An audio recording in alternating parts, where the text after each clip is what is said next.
Hello and welcome to Make It Work, the bi-weekly podcast where we uncover inspiring stories of modern working mamas in Asia who have redefined their career paths whilst putting family first. Hi, I'm Sarah Wong and welcome to the second interview of our special coaching and counselor series. Today, my guest is Vandana Ahuja. Originally from India, Vandana has now called Singapore home for over 6 years. She has been a human resources leader in corporate teams for 3 decades and is also a certified executive coach. In our conversation today, we tap into Vandana's professional experience to learn how HR policies for dual working families have evolved. She also spills some coaching secrets that she employs with her clients, many of whom are working moms. So come join us for some practical tips on how to make it work. Hello and welcome, Vandana. Thank you, Sarah. Wonderful to see you again. How are you?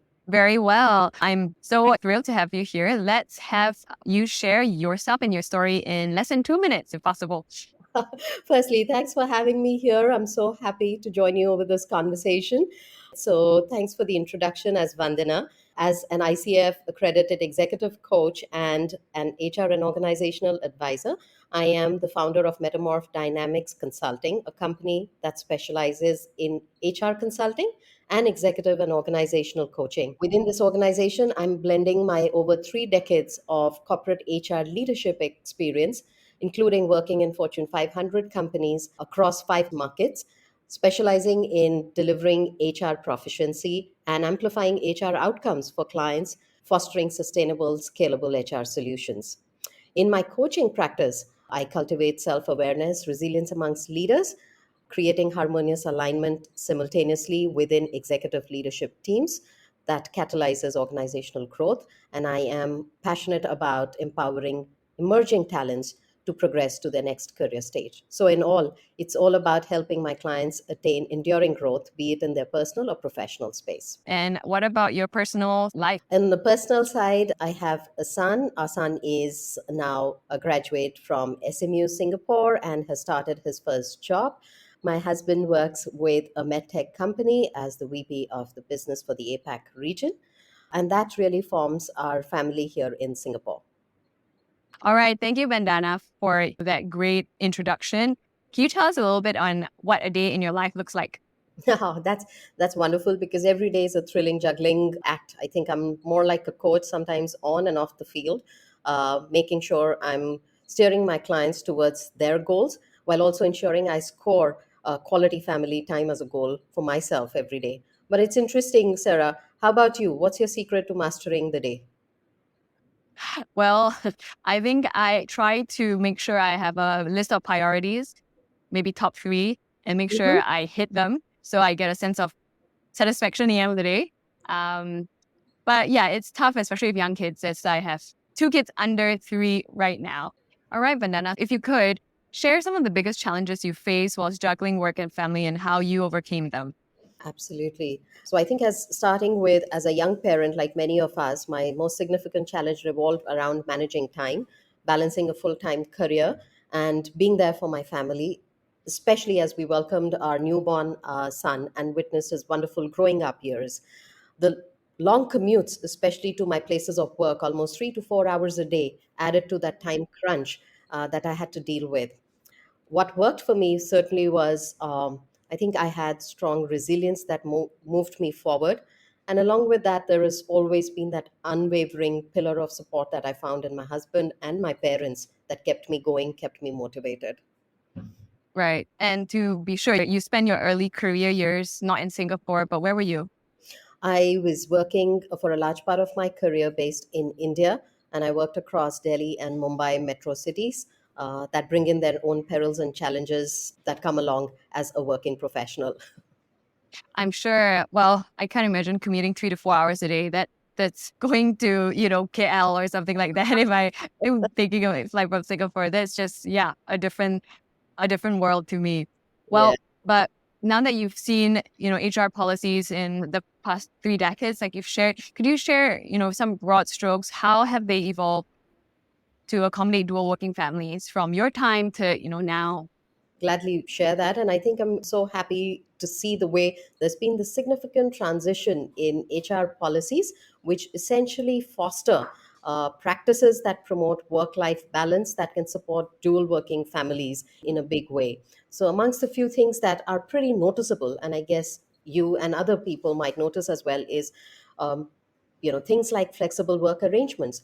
Many more organizations are now able to offer flexible working hours, telecommuting options, or even compressed work weeks, which essentially can allow employees to better manage schedules, their work schedules, and family commitments. Next, let's move on to parental leave policies.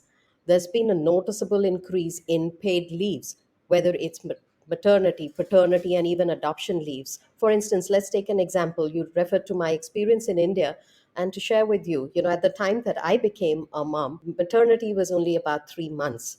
However, over these years and more now, is 6 months of paid leave that has been mandated by the government in India itself. So apart from those, support for childcare, whether it's on site in certain organizations or in a larger way, a focus now for companies and HR moving more and more towards employee wellness, talking about offering mental health, stress management workshops, initiatives to reduce burnout, essentially helping people manage that part of the work and the life at the workplace and beyond. And I think overarching it is the growing endeavor of HR moving towards promoting diversity, equity, and inclusion, ensuring all employees, which includes dual working parents, to have equal opportunities for advancement and support. So, broadly, those 5 areas, I suppose, sum up the changes that progressively have happened over these past years. So maybe taking a little bit of a change in the lens from an employer perspective, what have you observed as employees have evolved, from millennial to now Gen Z? What are the biggest changes you observe in employees who've just become parents? I think something that stays steadfast and continues and improves is how employees, as young parents, suddenly become superhumans, multitasking everywhere. It could be from changing diapers to replying to emails to putting children to bed with lullabies, all the while running on sometimes minimal sleep. So that's something that I suppose is a common thread that I've observed with young parents, irrespective of which gen they come from. So it might just be nice to think about parenthood as a state where a working parent becomes a master of multitasking. Mm. That's a really good way of putting it there. We've suddenly become superheroes. And I've read studies where they talk about working parents actually being much more productive than, when they weren't parents before, because of them being able to handle and deal with so many demands. And it's something that in a way is unleashed, I think, by necessity. So yeah, that's an interesting common phenomenon that you see. Any kind of differences at all? One, I think that comes to mind is with the growing number of options for careers today, there's a lot more that young parents have as opportunities for themselves vis-a-vis if I went back to my time, and I'm going back over 2 decades ago, there were options of just doing your 9 to 5 and beyond jobs.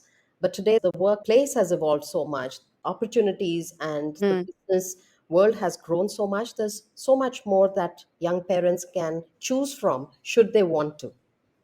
Are you able to share some examples that you see of how some companies have implemented interesting policies or models, or if you have clients who've taken up, like you said, these alternative modes of working, perhaps? Yeah, I think that'd be really helpful for some of us who listen out there and are wondering, what else could there be besides 9 to 5? Mhm. Uh, so it's sometimes I think it's a blend actually between what the employer can offer and what really exists in the wider market. So for a young parent today, there is an option to even look at their own interests that could be developed into a career.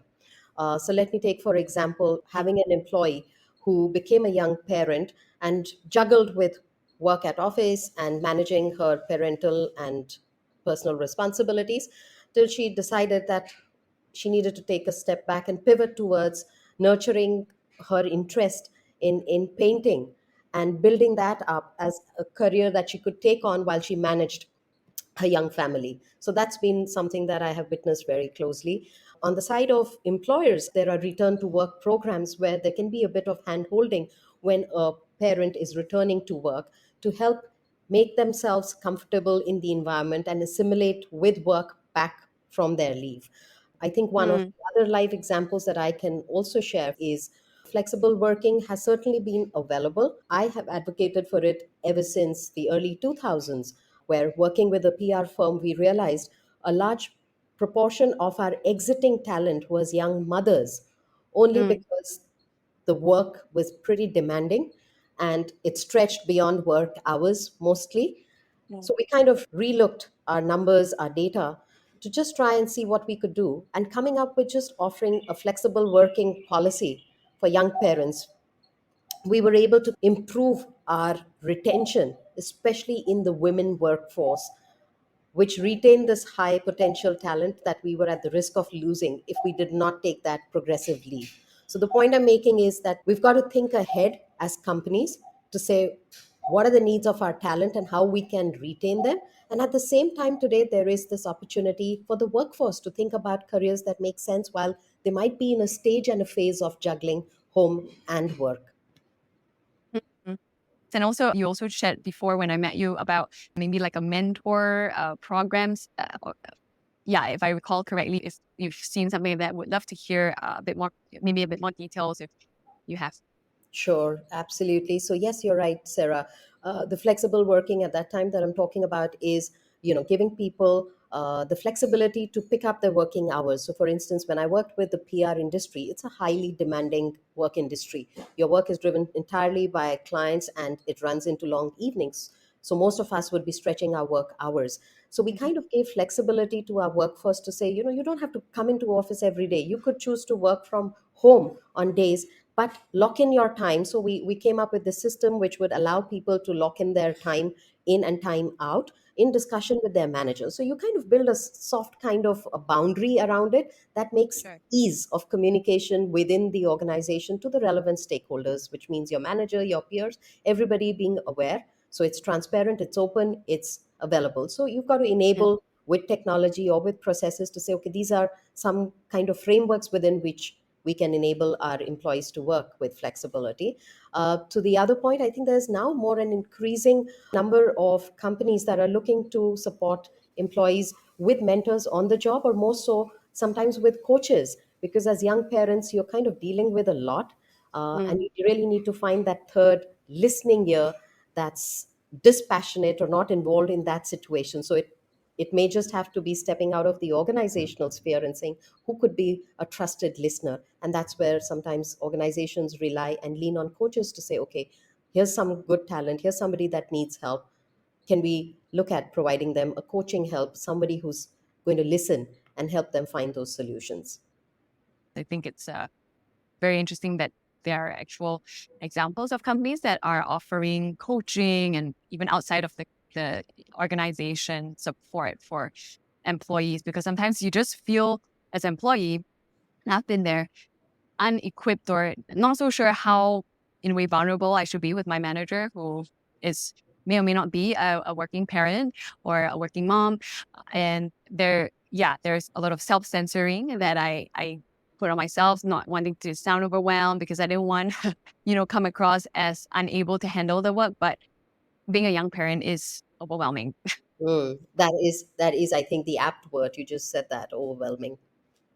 Yeah. So maybe if you could put on your coaching hat for a while, Vandana, what are some of the common questions you face as you talk to working mothers and your clients going, transitioning back into the workforce or juggling as they Sure. work? So, as a coach, Sarah, to working executives, and that includes working moms, right? The most Mhm. common questions and concerns I often encounter revolve around balancing career and family life, managing stress, navigating career progression while raising children. Mm. So, let me touch upon maybe just some specific questions might resonate with some of our listeners.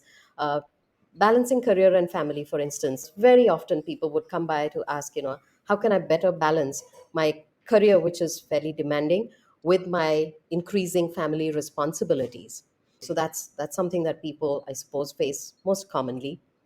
And it's by setting up priorities, deciding your boundaries, and considering flexible options where available, and really not hesitating from delegating and seeking support where you need. So, those are some things that I would wish for many more of us to consider before we start struggling with that situation. Another common question that I encounter is, I often feel overwhelmed and stressed. How can I manage my stress effectively? And I think there's so much written, there's so much we read these days. Mhm. It's going back to the basics of saying it starts with self care, setting up aside some me time for yourself and establishing a support network. It could be within the organization, it could go beyond your family, it could be with somebody outside who, by listening, by supporting you, giving you some ideas or from their experience, can really be part of that network for you. The other is, of course, the sense of guilt when it comes to self care that parents might have, as they continue to balance work, personal life, priorities. And again, having self care is not being selfish. That's the first thing that I would say. It's necessary, firstly, for your own well being, that you need to be well and take care of yourself so you can take good care of your family and deliver what you want to on your professional side as well. And really, in wrapping very closely, it's reaching out and managing that time. There's only those many hours. While young parents can be superhumans, they still work within the framework of the 24 hours. So prioritize what's important, relevant, stay determined, and then seek out support. That's what I would generally find as questions, and how most people find answers when they're going through those. I would like to dig a little bit deeper, if you will.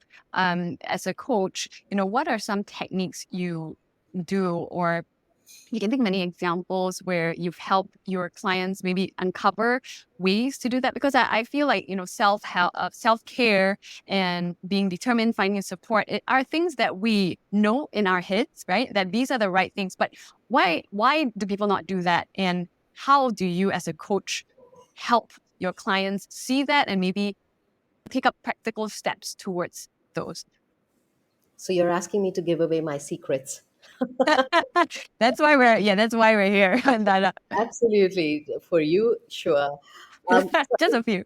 Yeah, of course. It is, if these are helpful, for sure. It starts with, firstly, taking time out and saying, what am I trying to achieve? And tell me, let's look within ourselves to say, how many times do we pause in our daily lives, or even in a month, to sit down and say, where am I? What am I trying to do? And what do I really want to do? What's going to help me get there? Unless you're pushed into this sitting across face to face with somebody who's asking you that and who's helping you navigate Mm. those questions that you have in mind. That's what I do as a coach, right? So that's broadly what it covers. Now, techniques, as you pointed out, those could be specific, obviously, to client needs. So somebody who might want to consider repurposing their career now that they have this change in their life, there's a specific tool that enables their thinking in that direction, right? For somebody else looking and saying, okay, they want to expand their career options because of this change as a young parent, there could be other tools we could use. There's something like a psychometric that would be useful, saying, what are you good at? How do you see your strengths? What can you combine? And what options might emerge from that? Right? So these Mm. as just two examples to give you that it is bespoke solutions, because I think it starts with, and I believe it starts with, a belief that I have as a coach, that people have solutions within themselves. But what makes the difference is finding that person who can help you navigate and reach that solution. That's a really good point.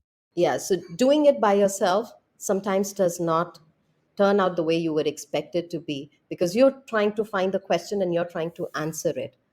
Whilst if you were to reflect this over, you benefit from the listening of another person from an unbiased place that then guides you to a deeper level of reflection and introspection, right? And that's where you start finding your answers.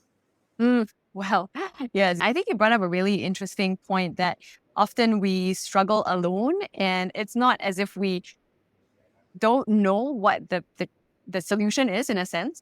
But like you said, having someone to reflect and share, and perhaps not even as a individual, sometimes there are different ways to do it, right? In groups, whether it's a, I don't know, reflection circle or support groups in the organization or in the community. I think, yeah, these are great places where you pull yourself into a situation outside of yourself and have to maybe visually or verbally confront like the kind of challenges and issues that are swirling in our heads, right? but not actually articulated. And I can see the true benefit from having someone professional like yourself actually do that. So yeah, thank you for really highlighting that. And yeah, as we kind of close out, what was one thing you would love listeners to take away from what you've shared in your story? Okay. We've talked around this delicate topic about, balancing work, family needs, etc. So in my only leaving thoughts with our listeners is going to be that in this, as what I call an intricate dance of balancing work and family, your determination, your love, and your resilience are really your greatest assets, right? So, to navigate this journey, just three simple yet powerful steps that could be useful is to bear in mind, set up priorities to effectively manage your time. That's number one. Number two, stay determined because once you decided, you will find ways to make that happen. And third, seek support that aligns with your specific needs and goals. And always remember, you have the potential to thrive in both your professional and your personal life as a parent. Many have done it. You can, and you can even do better. So you've got this. You've got this. All right. Absolutely. And if listeners want to connect with you, Vandana, what areas do you love talking about and learning from others? I think as a coach and as an HR practitioner, I've always had this unwavering belief that every individual possesses the potential to achieve their goals. I'm passionate about discussing and enabling that journey, be it accelerating performance, chartering career moves, thriving in times of change, be it personal or professional, and cultivating potential for growth. I am always a learner myself because I think I continue to imbibe when I listen and hear from others. So, if any of these topics resonate with our listeners, I would love to continue to have these empowering conversations. I love how you ended with empowering conversations. That's what we need more of. Thank you so much, Vandana, for sharing your insights, and I'll see you again soon. Thank you, Sarah. I definitely look forward to talk to you soon again. Thank you for listening to Make It Work, where we uncover inspiring stories of modern working mamas in Asia who have redefined their careers whilst putting family first. Please help others discover the show by leaving a review and rating on wherever you get your podcast. And see you at the next episode of Make It Work.